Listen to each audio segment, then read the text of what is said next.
אני לא יכול לשלוט על זה. אני ניתן לך לשלוט. יש לנו את... יאללה, שנייה, אני מתחיל את ה-record. ערב טוב, bonsoir à toutes. On se retrouve, à tous, à toutes. On se retrouve pour le troisième cours de la série avec Itaïs Kenazi, méthode Jemima. Vous vous êtes invités sur le site fr.lilmod.org à retrouver les enregistrements vidéo, également les enregistrements audio. C'est pratique pour ceux qui sont dans les transports en commun, en voiture, qui veulent, au lieu d'écouter encore une fois de plus les informations, écoutez une fois Itaïs Kenazi pendant une petite heure. C'est très agréable. Voilà, je te laisse la parole. Bonsoir tout le monde. On prend la méthode Yemima. Excusez-moi pour les problèmes de connexion. Bon, alors donc, que faire? C'est ça la question pour nous ce soir. On est dans la recherche de rapprochement. Et alors, on a un peu rentré dedans et on a vu que des fois, on est proche et des fois, on est loin. Des fois, on a le cœur ouvert, des fois pas. Des fois, on est nous-mêmes dans la situation et des fois, on est en exil de nous-mêmes. On n'est pas vraiment nous-mêmes. Et après, la question était, est-ce qu'on veut changer cet état? Est-ce qu'on accepte que cet état, c'est un état loin et on veut se rapprocher? Et est-ce qu'on croit que c'est possible? Et ça, c'est mon rôle, d'essayer de les chachner, comme on dit, vous faire croire que c'est possible. Et Yemima disait, seuls les résultats font faire croire que c'est possible. Parce qu'avec mes belles paroles, rien va nous faire croire, sauf les résultats qu'on essaye et que ça marche. Et mon prof disait, la question est, est-ce que ta vie est meilleure à cause de cette étude, grâce à cette étude? C'est ça la question. Si ça marche, si ma vie est meilleure, si quelque chose change pour le bien, alors cette étude marche très bien. Sinon, alors c'était des bonnes idées, mais ça marche pas. Alors, je veux me rapprocher. Et je vois quelque chose en moi, un éloignement. Et je me demande, qu'est-ce que je fais avec? Comment je peux faire pour me rapprocher? Les Feldman, il faut baisser un peu la caméra pour que je vois votre visage et pas... voilà. Et vous pouvez ouvrir votre micro parce que déjà on n'est pas beaucoup. Alors comme ça on peut faire le contact direct et pas que j'entends comme si je parle à moi-même. Bon, alors qu'est-ce que je fais avec? Alors là, il y a la diversité entre les systèmes spirituels. C'est comment se rapprocher. Et c'est aussi là qu'il y a la diversité entre les habitudes qu'on a, comment essayer de rapprocher si on se retrouve loin. Et la réponse de la méthode de Yemima n'est pas évidente. Elle est plus évidente aujourd'hui qu'il y a 20 ans, mais déjà encore elle n'est pas évidente. Disons comme ça de l'instinct, comment on se rapproche si on est loin? C'est pour vous une question.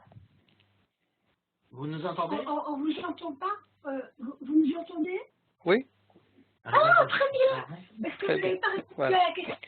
Alors, comment on se rapproche si on est loin? Déjà, qu'est-ce que je fais quand je me trouve loin? Pardon, est-ce que je peux interrompre? Oui, oui. Je voudrais que vous matérialisiez plus précisément quand vous me parlez d'un rapprochement et d'un éloignement. Quand je me rapproche de quelque chose et que je m'éloigne de quelque chose, il y a un objet, une personne. Comment vous pouvez, avec le vocabulaire le plus français possible, expliquer le rapprochement? Elle a bien écrit se rapprocher de quoi? Voilà. Alors, bon, il faut bien reprendre cette notion. parce qu'elle est la plus importante de l'étude. D'abord, j'essaie de ne pas être trop français, parce que j'essaie de faire quelque chose de très simple, et le français a la tendance d'être pas simple. C'est pour ça qu'il y a beaucoup plus de mots en français que pour dire la même chose en hébreu. Alors, rapprochement. Mais en hébreu aussi, c'est pas clair. Liot karov, se rapprocher de quoi? Alors, être proche, c'est un état où, quand je suis proche à l'autrui, à mon mari, à moi-même, à la situation. Comment je sais que je suis proche? C'est l'état de sheket vesimcha, de sérénité, de paix et de joie. J'aime, je me sens en lien, je me sens, je veux être où que je suis en harmonie avec la situation. Il y a des tas de signes pour savoir si je suis proche ou si je suis loin. Et en fait, si je me demande ces questions, dans la semaine, je me demande la question, est-ce que je suis proche ou je suis loin? On va voir qu'on a les réponses. Parce que, pourquoi on n'a pas les réponses immédiatement? Parce que on n'a pas l'habitude de demander cette question. On a l'habitude de demander, est-ce que je fais ce qu'il faut? Comment je fais pour que tout le monde soit en accord avec moi? Je demande comment je fais pour avancer, mais on ne se demande pas cette question. Est-ce que je suis proche? Et quand je vais demander cette question, à la fin, je vais commencer à voir ce que c'est être proche moi-même. Pour moi, est-ce que je suis proche à mon enfant, par exemple? Comment je sais? Alors, si je suis en jugement contre lui, en critique, je suis loin. Le problème est que quand je dis critiquer mon enfant, c'est un état d'éloignement, la plupart des gens pensent que c'est normal et c'est une forme de rapprochement, critiquer quelqu'un. Quand j'ai peur, quand je vais m'en aller, quand je suis déconnecté, je sais pas, quand j'arrive à une situation, je veux pas être là, alors je mets une sorte de voile et je fais comme si je suis là, mais je pense à autre part et je me mets derrière une sorte, je me cache de la situation. Je suis là avec mon corps, mais je suis pas là. Vous connaissez cet état? Bon, alors ça, c'est être au loin. Proche, c'est être en présence, en volonté, C'est plus clair un peu? Après, chacun, pour lui-même, doit commencer à chercher les exemples de sa vie personnelle, parce que cette étude est très très personnelle à la fin, et ça doit être à la fin une sorte d'atelier, parce que chacun, sa forme spéciale d'être proche et d'être loin, c'est quelque chose qu'il doit découvrir pour lui-même. C'est quelque chose de très personnel. Alors, est-ce que moi, je suis proche par rapport à mes, comme on est agdarot, mes définitions à moi? Il faut que moi, je commence à me définir quand est-ce que je suis proche, quand est-ce que je suis loin. Et si je vais demander cette question honnêtement, alors ça va se révéler à moi. Je vais voir. Est-ce que je suis proche? Ah, en fait, non, pas du tout. Ou là, je suis proche. Après, il y aura des questions bizarres parce que je suis proche, par exemple, j'aime quelque chose que je pense qu'il ne faut pas aimer. Ça c'est clair? J'aime bien une sorte de nourriture, mais je pense que c'est pas beau que j'aime ça. Alors je me sens proche, mais je critique cette sensation. Alors là, il y aura des sortes comment dire, des vertiges comme ça, parce que quand je vais commencer à demander est-ce que je suis proche, alors je vais découvrir que mes idées vont pas vraiment toujours avec ce que je sens comme projeté. Par exemple, je vais aimer des choses que je vais penser que c'est immoral d'aimer ça, mais j'aime. Ou l'opposé, je vais être loin de quelque chose que je pense qu'il faudrait que je sois proche à ça. Je sais pas. Je vais à un cours de Torah et je me sens très loin. il y a quelque chose qui me fait petit, ça m'ouvre pas le cœur, je sais pas, j'aime pas. Alors, mais c'est la Torah. Comment ça se fait que je me sens loin? Mais quand même, je me sens loin. Alors là, il faut demander honnêtement, qu'est-ce qui se passe? Et après me demander pourquoi. Qu'est-ce qui me fait en fait, pas mes idées, qu'est-ce qui doit être, ça se dit en hébreu, amour, il faudrait, pas ce qu'il faudrait être dans mon système, qu'est-ce qu'il y a.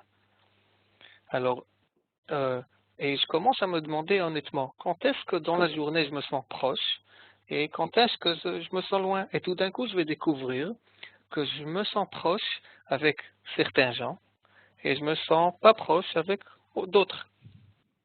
Et après, je vais me demander pourquoi, qu'est-ce qui fait qu'avec ces gens, je me sens proche, avec ces gens, je me sens loin.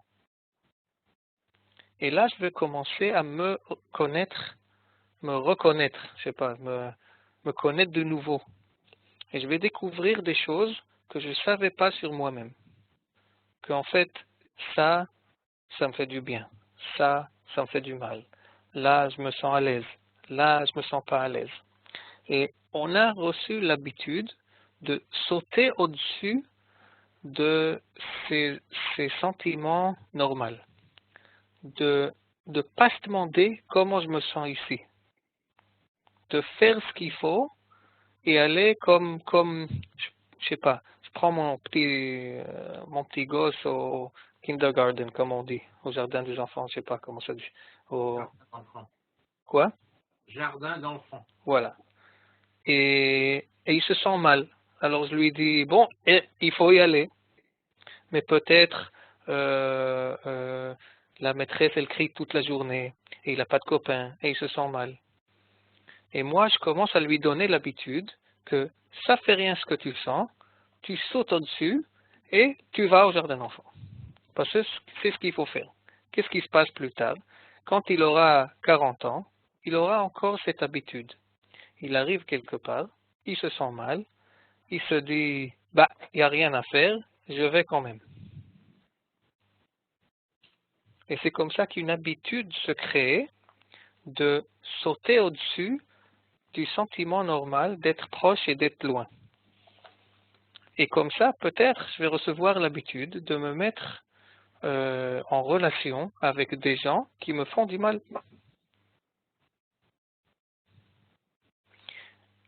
Alors, il faut que je commence à demander cette question systématiquement. Est-ce que je me sens loin ici? Est-ce que je me sens proche? Et après, donner émoun, donner de la confiance, faire confiance à mon système, à mon intériorité, que si elle se sent proche là et loin là, il y a une bonne raison. Il faut l'écouter. Qu'est-ce que cette habitude veut nous redonner?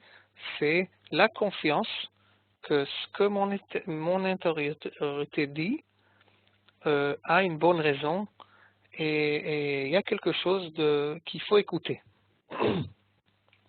Et les habitudes qu'on s'est pris, c'est de ne pas faire confiance à ce qu'il y a en moi.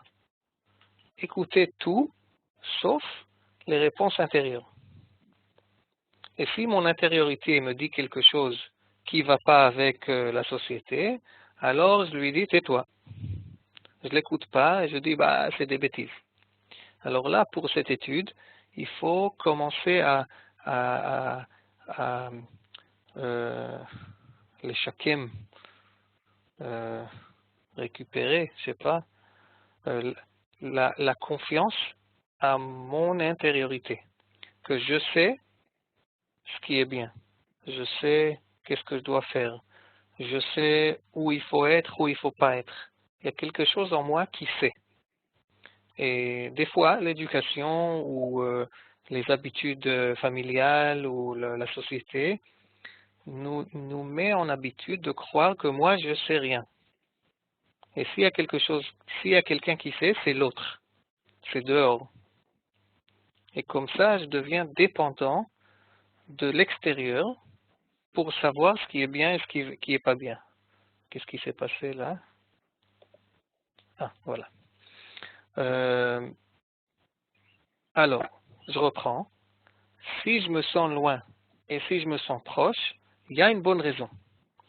Et si je crois et j'ai la confiance qu'il y a une bonne raison, alors je continue à demander mon cœur. Qu'est-ce qui se passe? Pourquoi tu te sens loin? C'est pas une forme de parler, c'est vraiment, il faut faire une petite conversation avec mon cœur. Cher cœur, qu'est-ce qui se passe? Pourquoi tu te sens mal? David Amelech, roi David, disait Im levavi asicha. Je parle avec mon cœur. C'est dit dans les psaumes. Il parle avec son cœur parce que son cœur dit des choses qu'il vaut mieux écouter. Il a des données que des autres parties de mon système n'ont pas. Le cœur peut me dire, ah, là il y a quelque chose de bien, là il y a quelque chose de pas bien. Alors si je me sens loin, j'arrête et j'écoute. C'est comme si il y a le clignotant qui me dit qu'il n'y a pas d'essence dans le véhicule, il faut s'arrêter et écouter. Et on a reçu l'habitude de ne pas écouter, de continuer à rouler, même s'il y a du bruit, il y a quelque chose qui ne va pas, qui me fait triste, qui me fait sentir mal, qui me prend des forces, qui me fait fatiguer, qui me fait souffrir, je continue à rouler.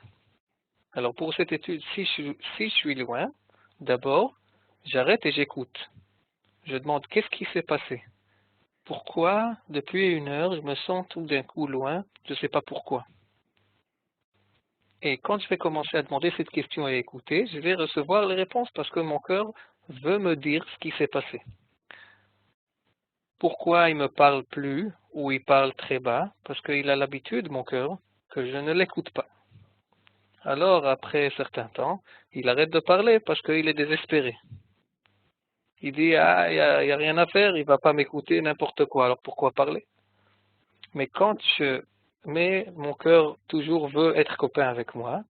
Alors, quand je commence à lui demander des questions, comme un petit enfant qui attend que son parent commence à lui parler et l'écouter, au début, il est un peu suspect.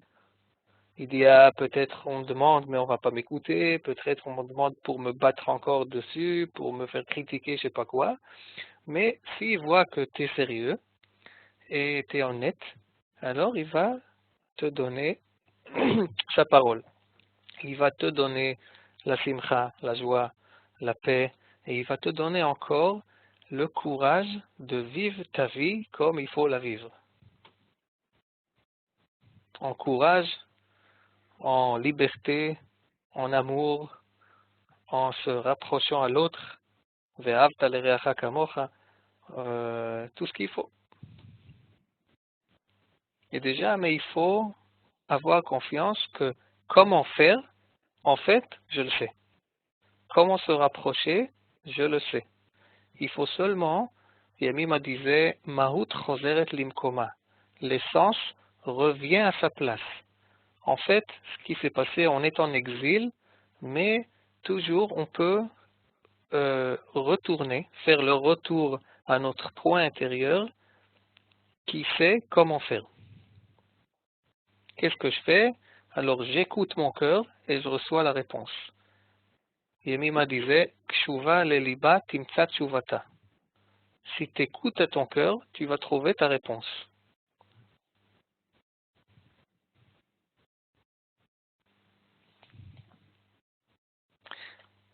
Mais quand même, je vais écouter, je vais avoir des réponses, mais encore l'éloignement est là. Il y a quelque chose, une base qu'il faut comprendre, qui est un peu surprenante. L'acceptation de soi. Si je me sens loin, l'habitude de la plupart des gens, c'est de s'attaquer une lutte intérieure.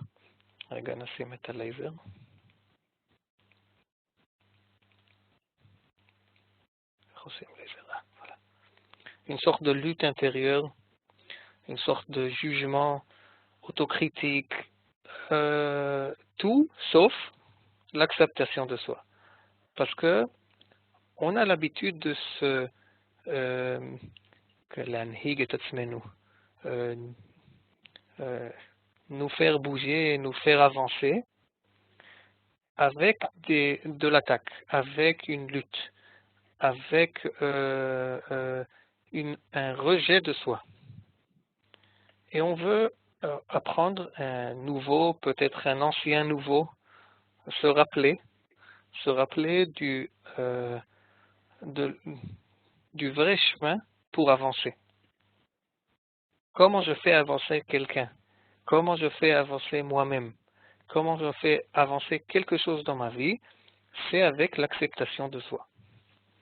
Mais pour la pensée intellectuelle, c'est complètement l'opposé. Parce que si je m'accepte, apparemment, je vais bouger nulle part. Parce que si je m'accepte, alors voilà, je suis là et tout est sympa et je ne veux pas bouger. Mais pour le cœur, c'est complètement le contraire. Par exemple, si j'ai fait quelque chose que ma femme n'aime pas.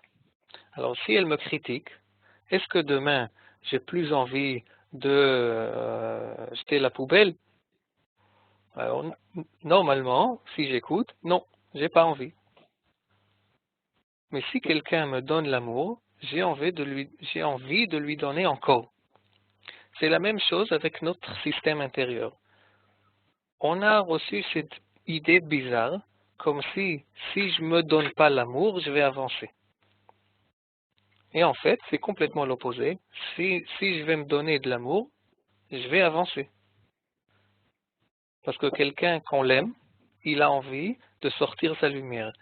Quelqu'un qu'on le rejette, il s'enferme sur lui-même et il a envie de rien faire. On va avancer vers l'autre. Pour avancer de tout. Pour avancer vers l'autre, pour avancer au travail, pour avancer de mettre ma lumière dans le monde, pour avancer de ne pas être en colère, pour avancer de tout. Parce que ce qui se passe, on a deux étapes. La première est moins grave, la deuxième est plus grave. La première, j'étais en colère, je me suis mis en colère. La deuxième qui est plus grave, je me mets en colère du fait que je me suis mis en colère. Vous avez compris? Ouais. Alors le deuxième, pour la blague, je dis c'est comme la deuxième bombe de l'assassin. La première, c'est pas si grave, mais la deuxième est beaucoup plus grave. La colère sur la colère est plus grave que la colère elle-même. C'est ça. Alors j'ai fait quelque chose de mauvais, bon, ça va. Mais après, je me mets en colère que j'ai fait quelque chose de mauvais, ça, c'est déjà horrible. Et en plus, c'est pas tellement utile parce que ça m'aide pas à sortir de la situation. Est-ce qu'en fait, ça, par exemple, j'étais en retard à quelque part, et s'il y a quelqu'un qui est en colère contre lui-même quand il est en retard, alors il faut se demander, est-ce que la colère sur moi-même m'a fait le lendemain arriver à temps? Oui ou non? Alors, si déjà ça aide à rien, vaut mieux déjà sourire. J'ai envie d'arrêter de fumer. Maintenant, je fume et je me sens mal. Alors déjà, si déjà tu fumes, alors kiffe. Fais-le be'ana, be'simcha. Et est-ce que ce sentiment de Hacham, Regesh Hacham, de se sentir coupable Culpabilité. ou culpabilité, est-ce que ça aide le lendemain d'arrêter de fumer? Alors si quelqu'un va être honnête avec lui-même, il a essayé ce chemin pendant 30, 40, 50 ans. Ça ne marche pas. Pourquoi on continue? Ça aide à rien, ça bouge rien. Alors, vaut mieux déjà, comme une idée tactique, de s'accepter. Si déjà c'est là, alors au moins être heureux.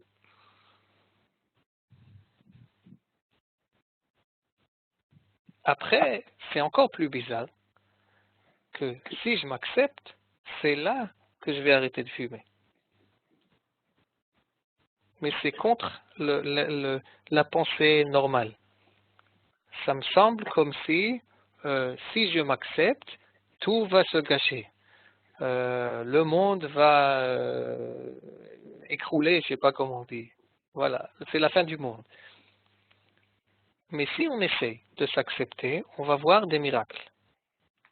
Mais on a peur. On a peur parce qu'on ne sait pas ce qui va se passer si on essaye ce système bizarre de l'acceptation de soi.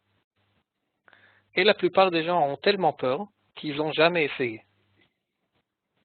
Disons jamais essayé pour plus qu'une demi-heure.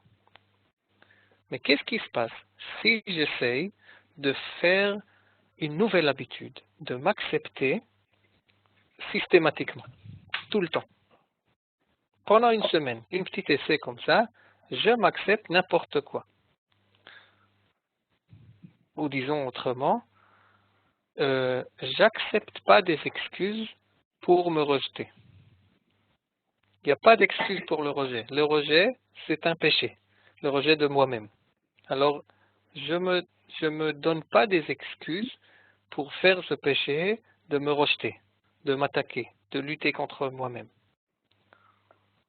Et j'ai peur. Bon, alors je me dis, j'essaye ça pour une semaine, mais vraiment, et je vois s'il y a quelque chose de tellement horrible qui s'est passé. On a une peur que on ne peut pas vraiment expliquer. Qu'est-ce qui va se passer si je vais m'accepter? Si on essaye, alors le ballon d'imagination va exploser. Parce qu'en fait, on va voir que rien d'horrible se passe quand je m'accepte. En fait, il y a des belles choses qui vont se passer. Alors, c'est un remède pour des tas de maladies de l'intérieur, mais il est non connu parce que on ne peut pas capter, on n'arrive pas à comprendre comment ça marche, pourquoi ça va marcher. Alors, il faut essayer, même si on ne comprend pas. Ça fait guérir, même si on ne comprend pas vraiment le système, comment ça marche, on va voir la guérison. L'acceptation de soi fait guérir. Quoi? Presque tout. Rabbi Nachman disait Tikkun klali. Il y a le remède général. Alors, l'acceptation de soi, c'est le remède général pour l'âme. Tu as une maladie de l'âme? Très bien. Prends cette petite pilule d'acceptation de soi, ça va vous guérir. Voilà. Pourquoi? Ah, c'est mystique. Une notion mystique. Le mysticisme de l'acceptation de soi. Et l'opposé, quand je vois en moi des mouvements intérieurs de rejet de soi, alors j'essaye déjà les arrêter et sinon les identifier comme des rejets de soi et quelque chose que je veux me libérer de ça. C'est quoi le rejet de soi? Une forme de force interne qui joue contre moi-même. Comme une maladie auto-immune, c'est comme ça qu'on dit. Voilà, quelque chose qui m'attaque en moi. Alors il y a des maladies comme ça dans le corps et il y a des maladies comme ça dans l'âme, il y a des forces en moi qui vont contre moi. Les pensées négatives. Par exemple, et il y a beaucoup. Par exemple, ne pas dire ce que je veux dire. Par exemple, des critiques de moi-même. Par exemple, des voix en moi qui disent des mauvaises choses sur moi. Qu'est-ce que t'en sais? Pourquoi tu vas parler là? T'es rien du tout. Je sais pas quoi. Et il y a encore beaucoup. Il y a beaucoup du rejet de soi en moi. Des choses que je fais contre moi-même. Par exemple, je veux me rapprocher à quelqu'un et je lui dis quelque chose qui le fait vexer. Alors en fait, c'est pas ce que j'ai voulu. J'ai voulu vraiment de me rapprocher à l'autre et j'ai dit quelque chose qui l'a fait vexer. Pourquoi j'ai fait ça? Je ne sais pas. C'est une habitude de me mettre contre moi-même. j'ai des intérêts et je fais l'opposé de ce qui va me donner ces intérêts. Je veux des copains et je fais tout pour faire que j'ai pas de copains.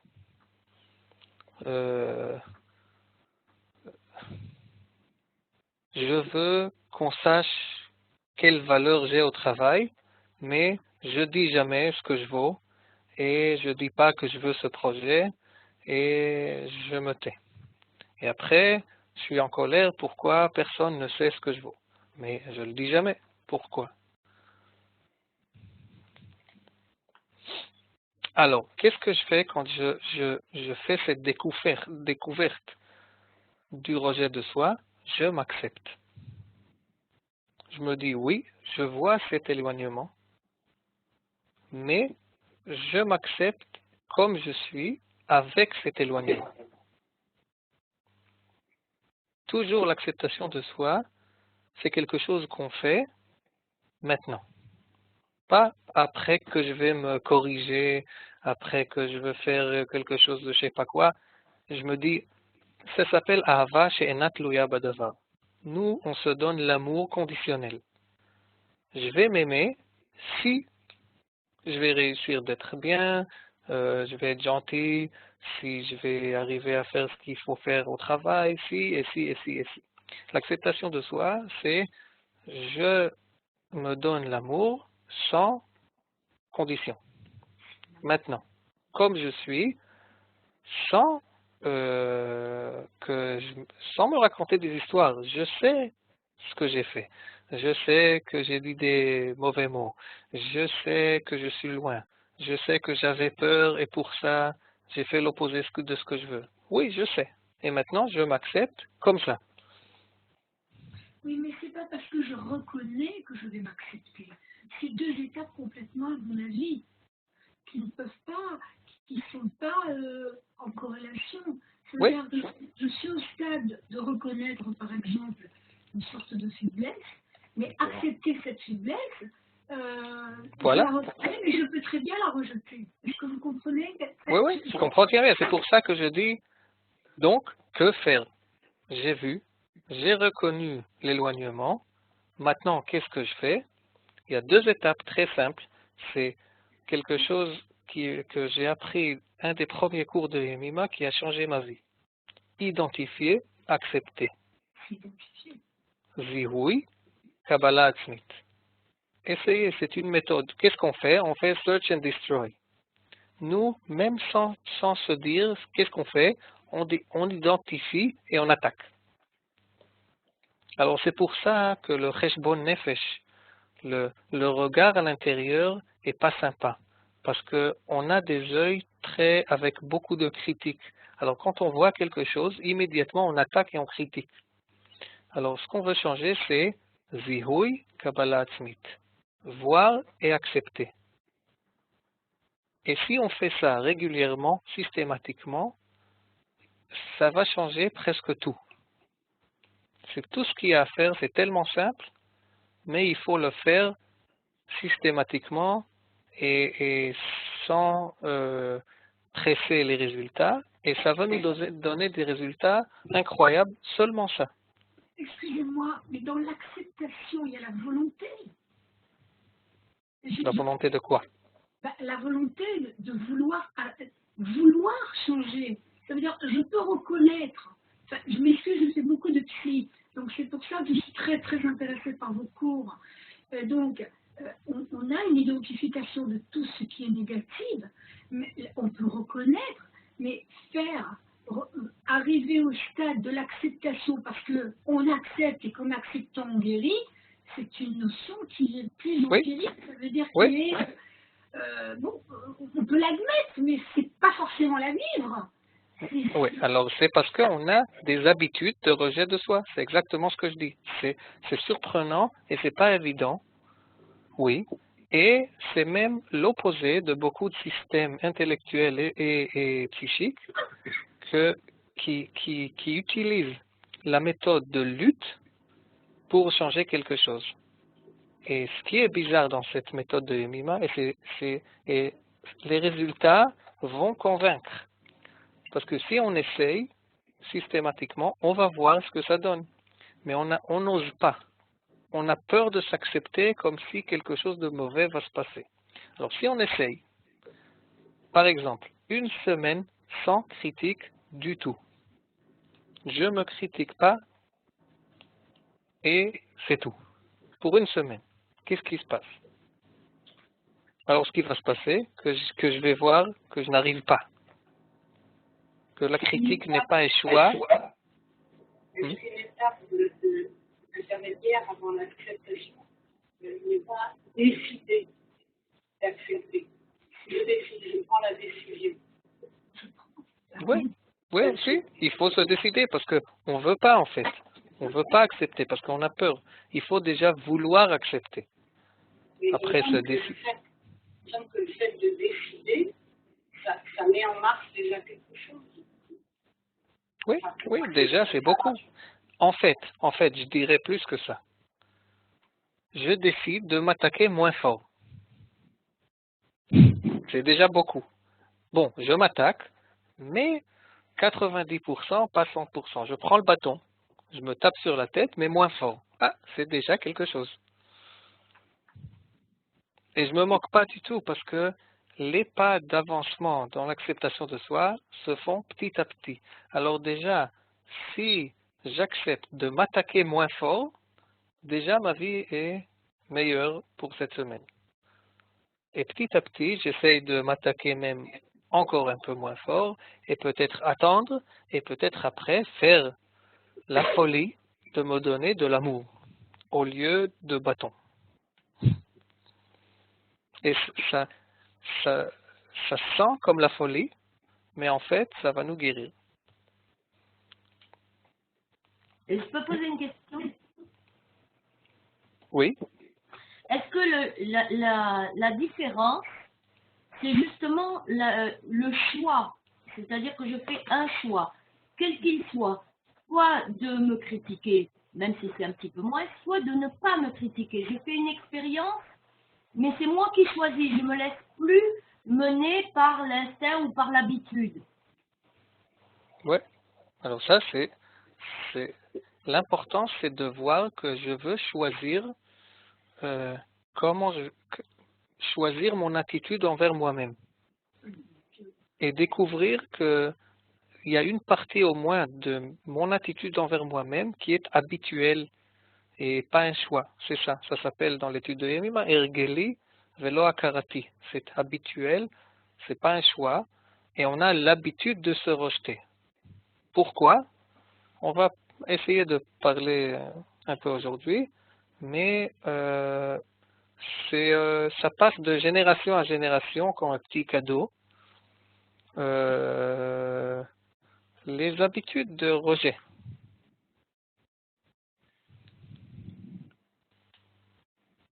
Quoi?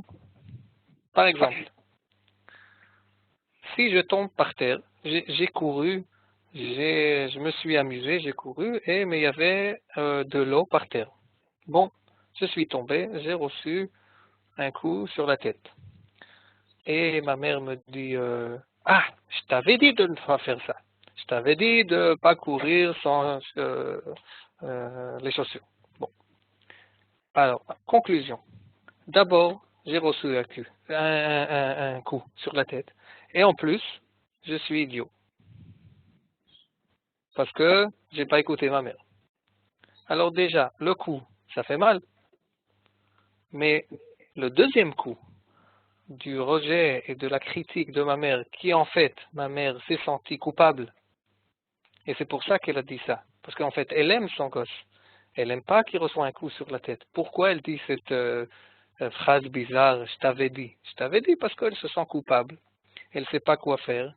Et au lieu de lui donner maintenant un câlin, elle lui donne encore un coup qui aussi est habituel chez elle. Ce n'est pas un choix, elle le fait automatiquement. Mais après, ce petit gosse, à l'âge de 40 ans, chaque fois qu'il va faire une erreur, il va recevoir un coup de la vie, il va se dire, ah, tu vois ce qui se passe quand tu n'écoutes pas ta mère? Voilà. Alors il y a l'habitude. Tu vois ce qui se passe quand tu vois comme tu n'es pas intelligent. tu vois, comme tu sais pas ce que tu fais, je sais pas quoi. Il reçoit cette habitude, c'est comme ça qu'on se traite quand on fait une erreur. Alors, c'est pas pour faire les parents coupables de rien du tout, parce que eux aussi, ça passe comme ça, c'est corriger la faute du premier homme. C'est corriger la brisure de vase. C'est corriger quelque chose qui a dans la création, ce rejet. Et chacun a son tikkun à faire d'enlever une partie de ce rejet qu'il y a dans le monde et passer un peu moins de rejet et un peu plus d'amour aux enfants. Et ce que mes parents n'ont pas fait, c'est à moi de faire. Vous avez compris? C'est pas question de dire que c'est à cause de mes parents. C'est pas la raison pourquoi j'ai le rejet, c'est la technique, comment ça s'est passé. Mais on veut en fait d'essayer de vivre en tant qu'être humain avec de l'amour et pas avec du rejet. Du rapprochement et pas éloignement. D'être en présence et pas en exil.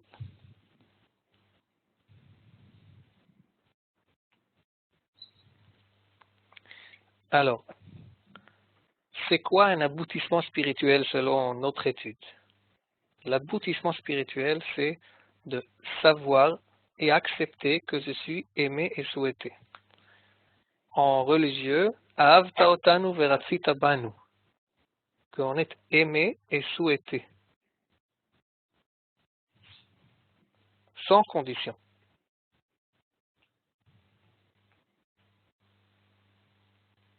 Que de savoir que je suis formidable, sinon pas dire sublime.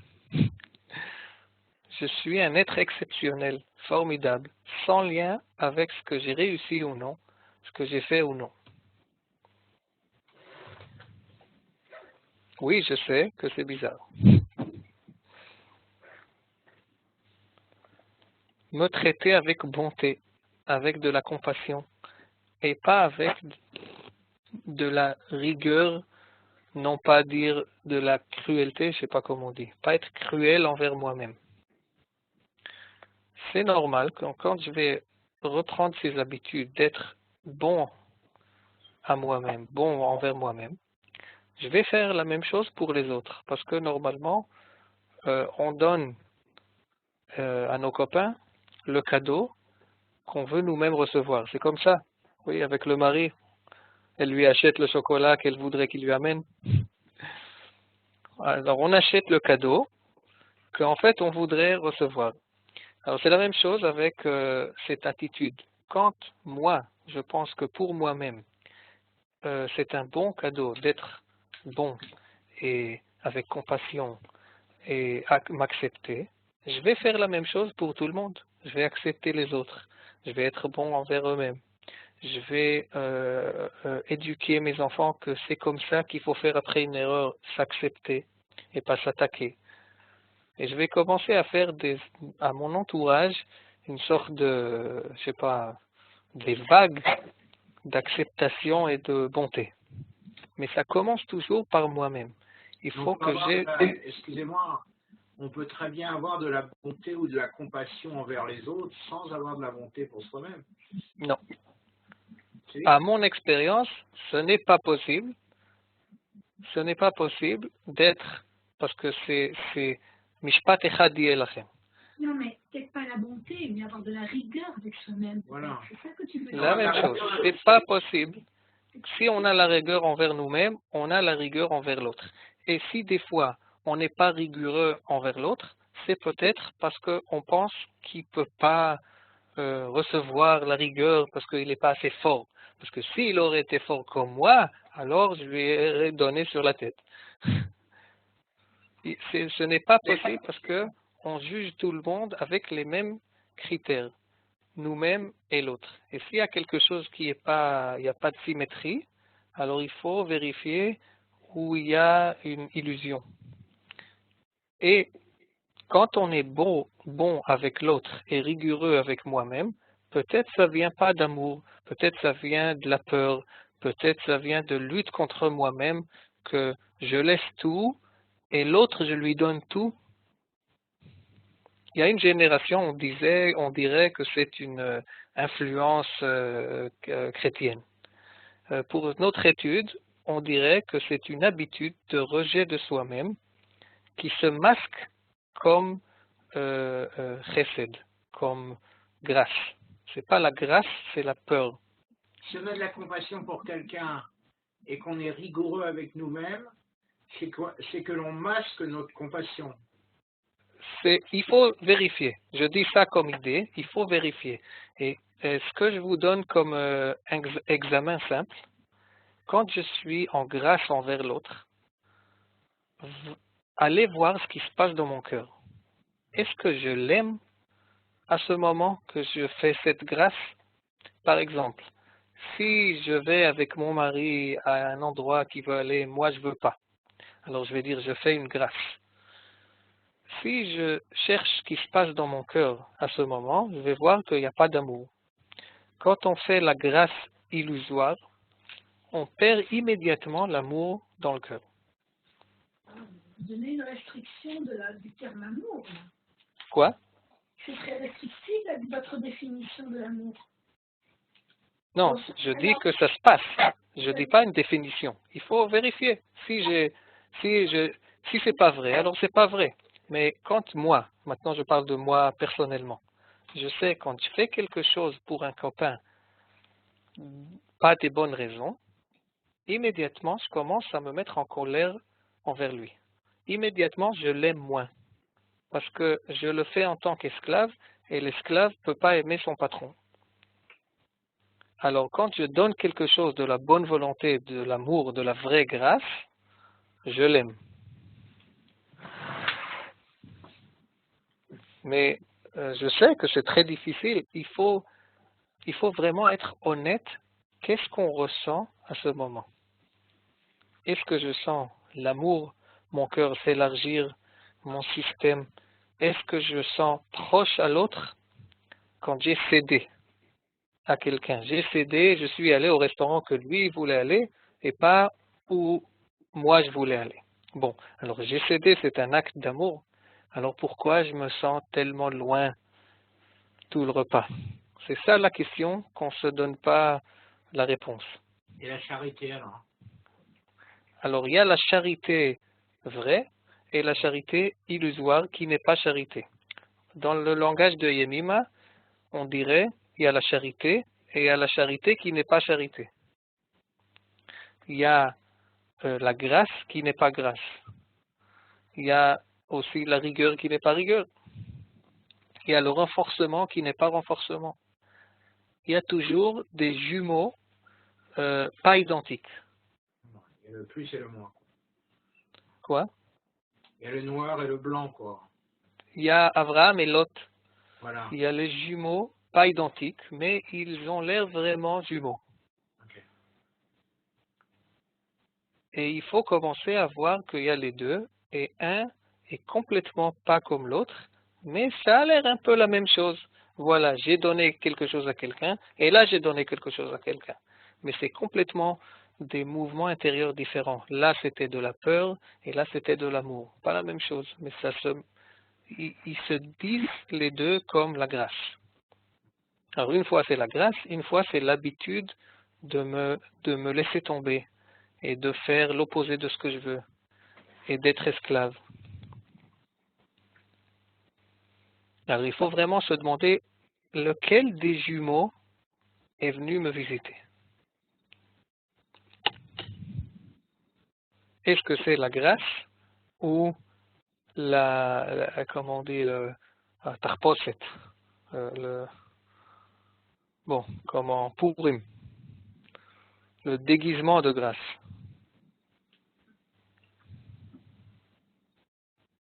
Et si je suis honnête avec moi-même, je vais dire, ah, là, je me suis laissé tomber. C'était pas la grâce, c'était la peur, mais je m'accepte. Quand je m'accepte, il n'y a pas besoin de me raconter des histoires. Quand je m'accepte, je peux oser de me dire qu'est-ce qui s'est passé maintenant. Et là, je peux me libérer. Si je me raconte des histoires, et bon, alors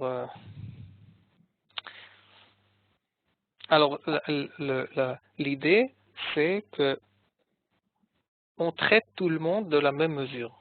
Si je suis rigoureux avec tout le monde. Si je suis avec de la grâce à l'autre, alors il faut que je donne la même grâce envers moi-même. S'il y a quelque chose qui n'est pas symétrique, je ne sais pas comment on dit, il y a à vérifier ce qui se passe vraiment.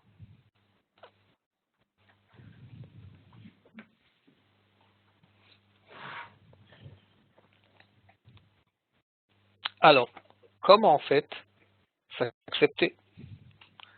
C'est une belle idée. Comment on fait?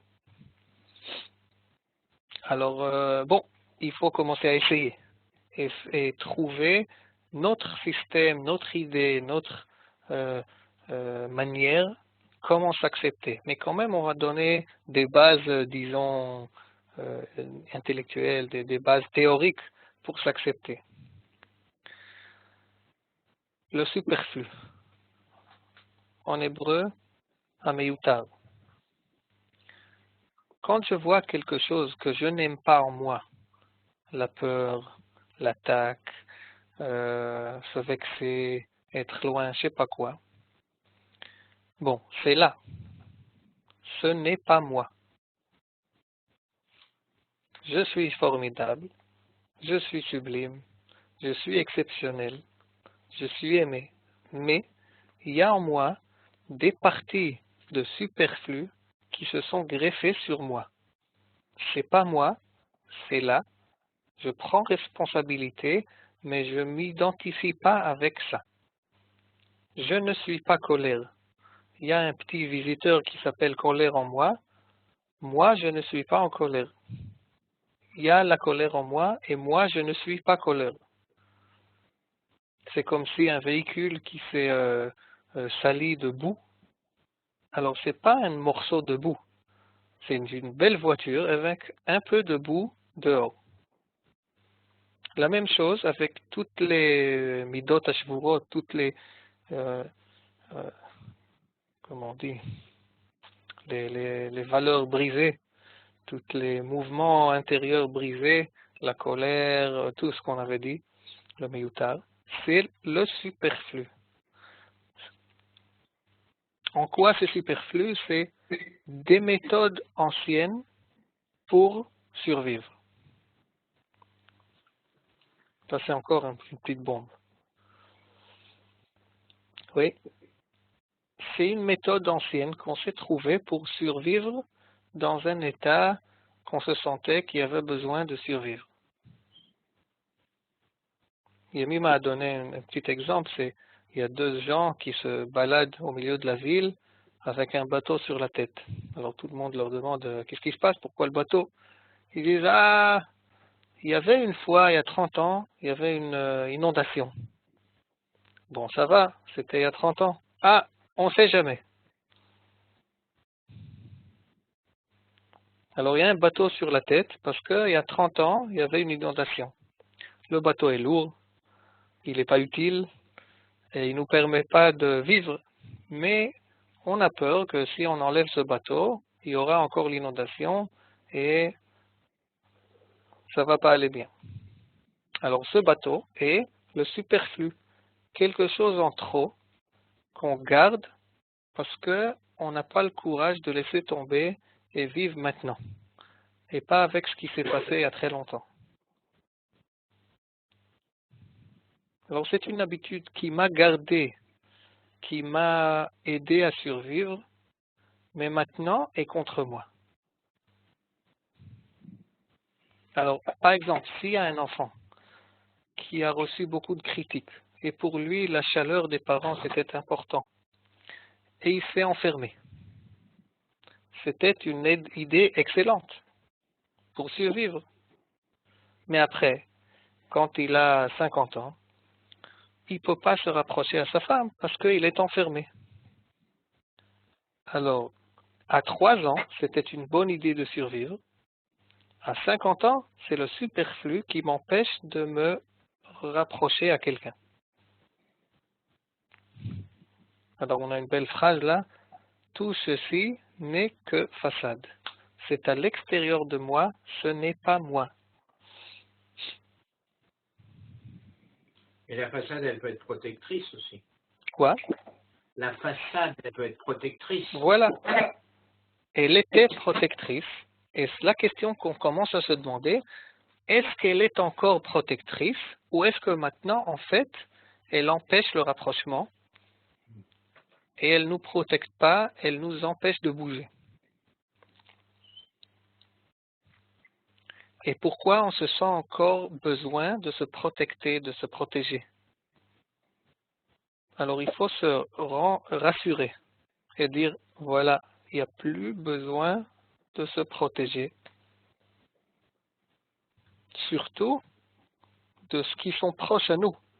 Et on ne veut pas se protéger, mais on a peur du rapprochement parce qu'on a peur de ce qui s'est passé, je ne sais pas quoi. Et on a peur maintenant de se rapprocher. Alors on se protège envers notre proche et comme ça, on n'arrive pas à la plénitude du rapprochement avec, en fait, avec cela qu'on veut se rapprocher à eux. On veut, mais on ne peut pas. On ne peut pas à cause du superflu. Et la bonne nouvelle, on peut se libérer de ça et arriver à se rapprocher à ce qu'on veut se rapprocher. Et ce qu'on a aussi derrière cette masque de protection, ce qu'on a perdu, c'est nous-mêmes. En fait, ce qu'on a fait, on s'est mis en exil pour se protéger. Alors, toute la question est, est-ce que le temps est arrivé de sortir de l'exil? Est-ce que le temps est arrivé de Noach de sortir de l'arc? Bon, je me suis mis dans l'arc, mais après il y a la mitzvah de sortir de l'arc. Et Dieu lui dit de sortir de l'arc parce que c'est pas évident. Noach peut penser, peut-être il vaut mieux rester là jusqu'à toujours.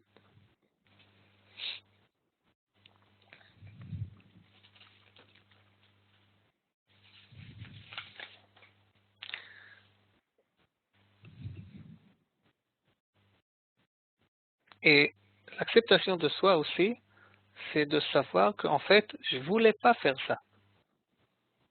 Et si j'ai fait ça, c'est parce que j'avais pas le choix. J'ai fait ça contre ma volonté.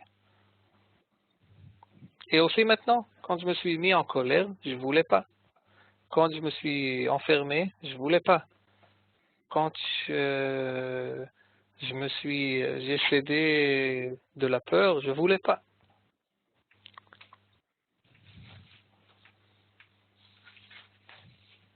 Et pour sortir de cette histoire, la première étape, c'est de se donner l'acceptation de soi que je suis normal.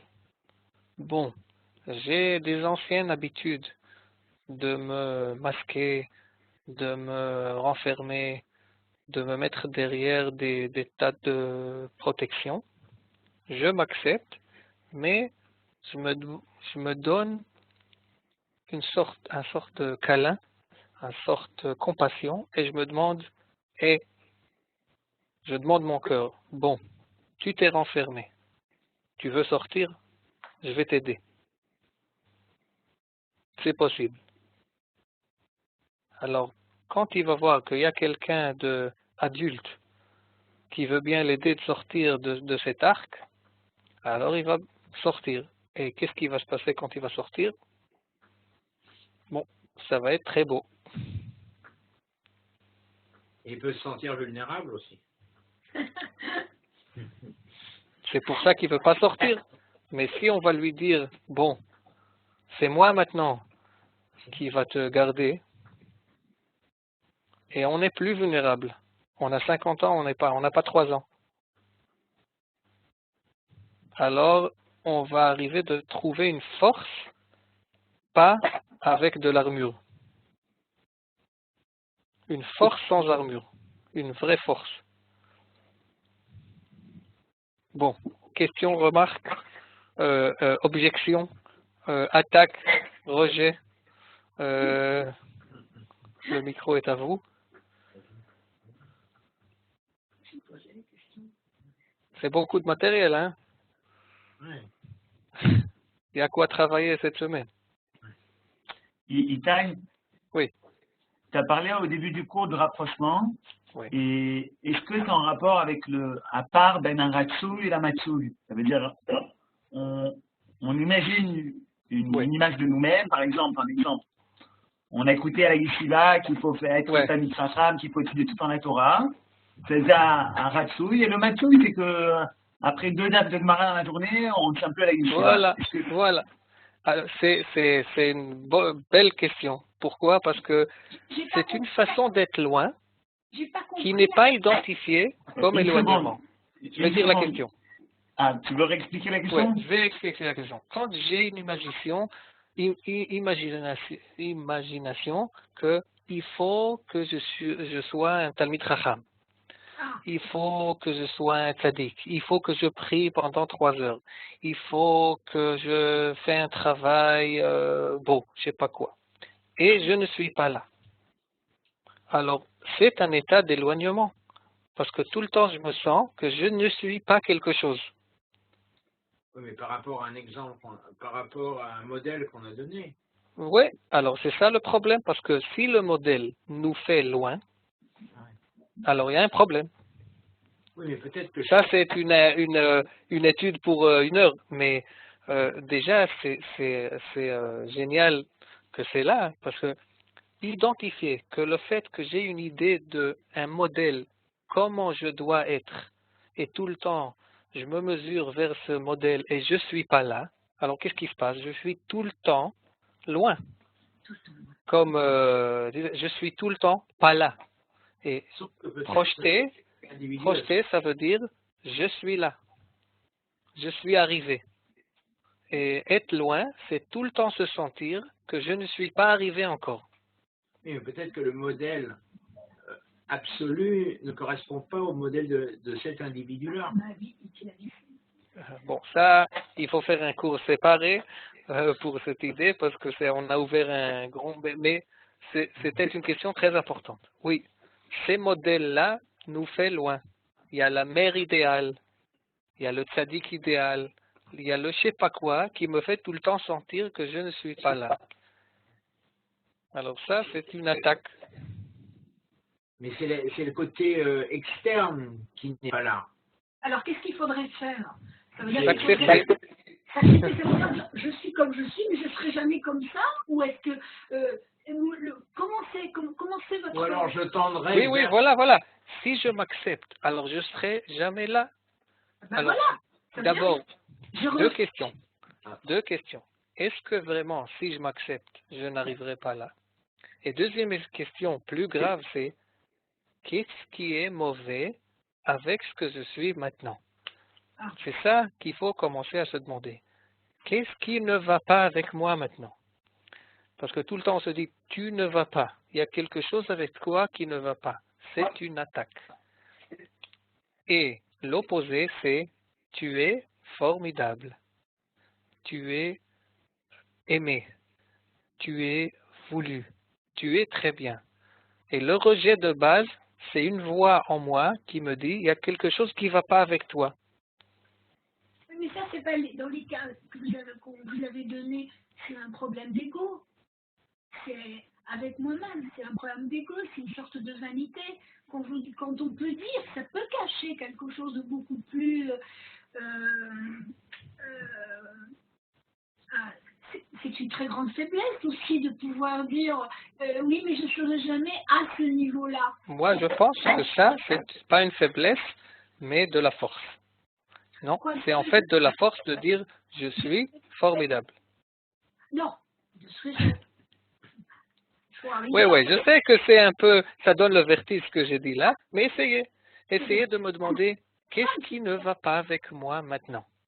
Parce que le problème, c'est que quand j'arrive à cette étape, il y aura immédiatement une nouvelle étape que je ne suis pas là. Vous savez, quand j'arrive à finir ce projet, je serai heureux. Alors, qu'est-ce qui se passe? Je finis ce projet, tout d'un coup, miraculeusement, il y a un nouveau projet pour me dire que je vais être heureux après ce projet-là, spirituel, au travail, il y a une nouvelle étape d'être sadique. Alors, quand est-ce que j'arrive? Quand est-ce que je sors de l'exil? Quand est-ce que j'arrive à Jérusalem, au lieu de dire l'année prochaine je serai à Jérusalem, et quand j'arrive à Jérusalem, je dis ah, mais il y a quelque chose qui ne va pas avec Jérusalem, alors je ne suis pas là, je suis toujours pas là. Alors quand est-ce que arrive cette étape que je dis je suis arrivé? Arrivé, voilà, Shabbat, Melachto Asuya, fini, pas de travail, pas de travaux, pas d'avancement, je suis incroyable comme je suis. Au moins, accepter de faire ça à Shabbat. Shabbat, pas de droit de critique.